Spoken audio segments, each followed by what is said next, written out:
Today, I will teach you how to not overpack your carry-on bag with 7 steps. Maybe you pack too many clothes, too many shoes, or too many accessories. How do you know what is too much to put in your carry-on bags? I'm going to teach you. There are 7 steps to help you not overpack a carry-on bag.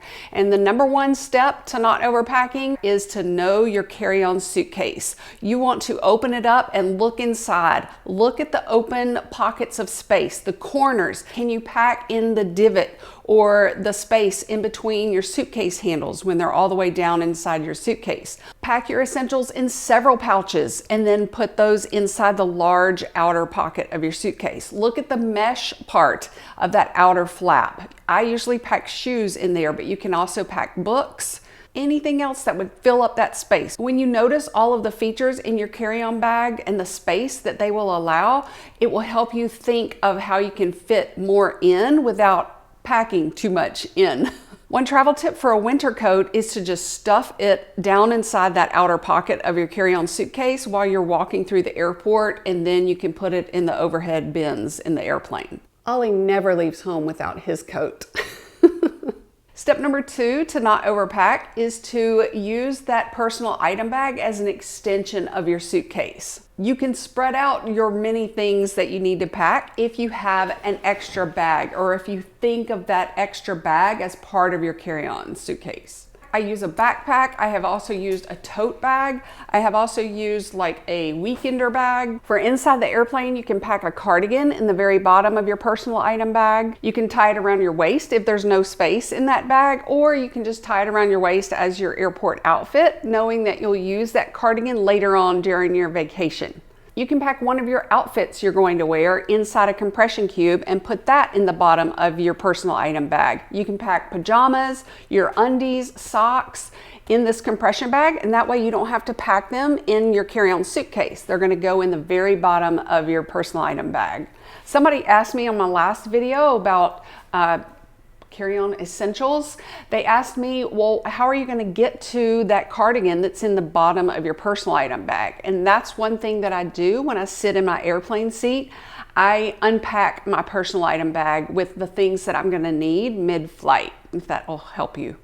I talk about the features that must be in your backpack or a personal tote bag in another video that I will link in the description box below for you. If you are new to my channel, my name is Laurie and I share travel tips here on YouTube and Instagram. I'm a pilot wife. Click the bell beside subscribe so you'll never miss one of my free travel tip videos. Step 3 to not overpacking is to choose the right clothes. For my upcoming trip, it's going to be in the fall season, so I'm going to hang up in my closet 3 tops. These 3 shirts have fall colored tones in them. The weather is still warm during the day, but it's cool or cold at night. So I'm going to need, let's say, 2 outerwear pieces.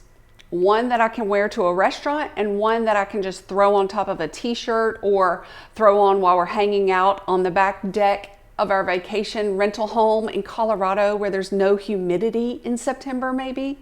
For cold weather packing tips, do not pack too many sweaters. Like, I love this sweater, and navy is a good color now for me for mixing and matching different patterns with navy and blue jeans, for example.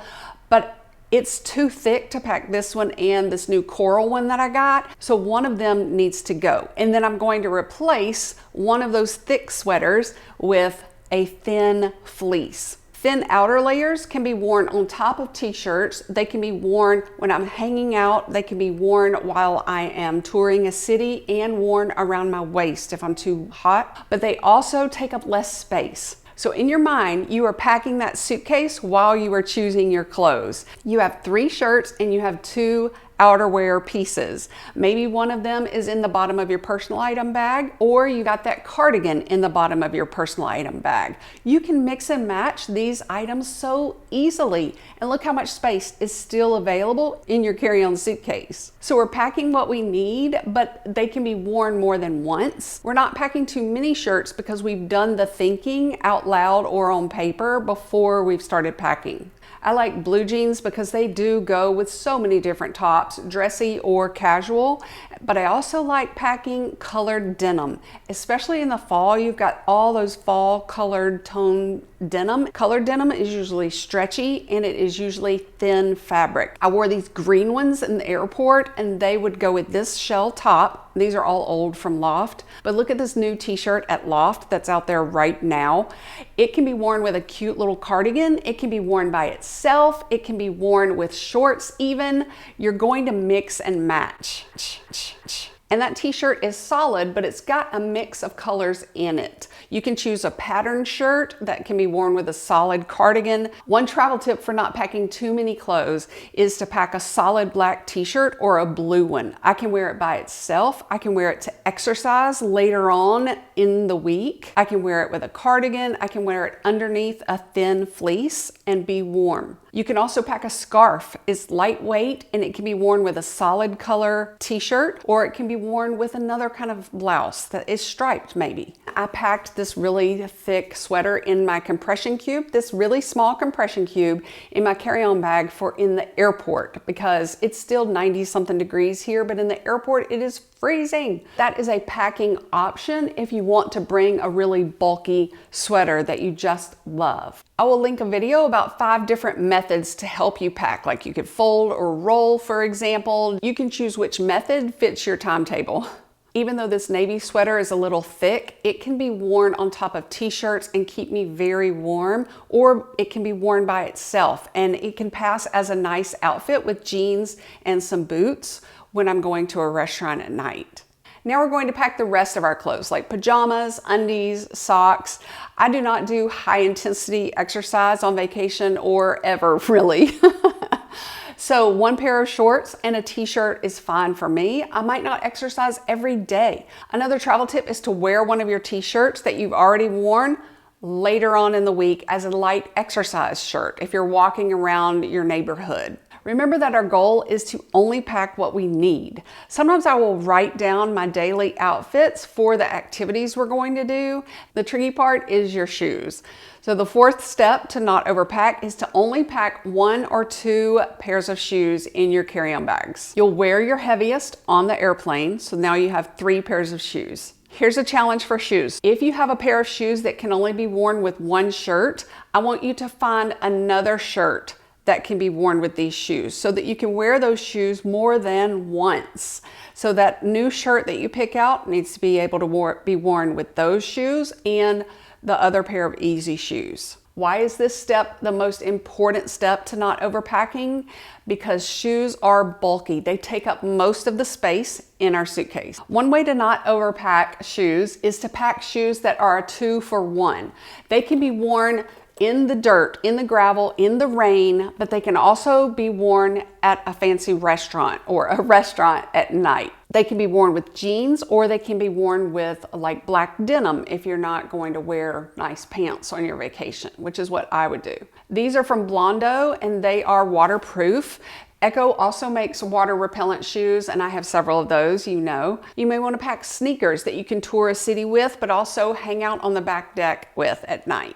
These blue water repellent shoes by Echo, I wore in pouring rain for about 40 minutes walking in Boston. So they are also water repellent. And these I wore also to soccer games on gravel and cold weather all year. And they're very casual and so supportive. Here is a public service announcement from me. As a pilot wife, I should know this. Check the weather before you make your packing list. Since we've packed all of our clothes, you see we still have space in our suitcase. So by only packing what we need, we tend to have extra space. We have done the thinking before the trip, so now we can relax completely and not have stress on our vacation. Can you overpack and still have a great vacation? Yes. So why would we try to not overpack? To not pay luggage fees, to avoid checking luggage, or maybe to know what outfits we're even going to wear on our vacation. For makeup, do not pack more than you need. Just pack neutral tones and maybe 1 accent color like I do. I'll choose like a blue or a burgundy color accent color that I can use if I want to glam it up. or not pack that accent color and just glam it up with a lot more eyeliner on the top lid and mascara. You can pack your makeup in a really small toiletry kit or in pouches that are see-through so you know which makeup you want that time. And these pieces can squish and smush into those empty pockets of space. So our fifth step to not overpack is to go back through each item and ask these questions. Do I need these shoes? And for what activities? More than one, then it can stay packed in the suitcase. The sixth step is to actually pack everything else besides your clothes and your shoes. You're going to fit those in those corners, that divot in between your handles of your suitcase. You're going to pack more in your personal item bag. Your shoes and travel wardrobe take up most of the space. So now it is time to fit everything else in like a puzzle. Let me know if you are flying internationally, because I have a video coming out next week that is going to talk about my international travel gear that you may need. And the final step to not overpack is to check everything off of your packing list and then plug in your portable charger, because you do not want to be without that. If you would like a list of travel gear that you do not really need to pack, I will link that video below in the description box. If you want to share this video with someone who is traveling for the first time since the pandemic, just click the arrow down there and you can embed it or copy the link and send it to someone on whatever platform they need or in an email. Thanks for your time. I really appreciate it, and have such a fun, slow pace, organized way of making that packing list and not packing more than you really need. Thanks again.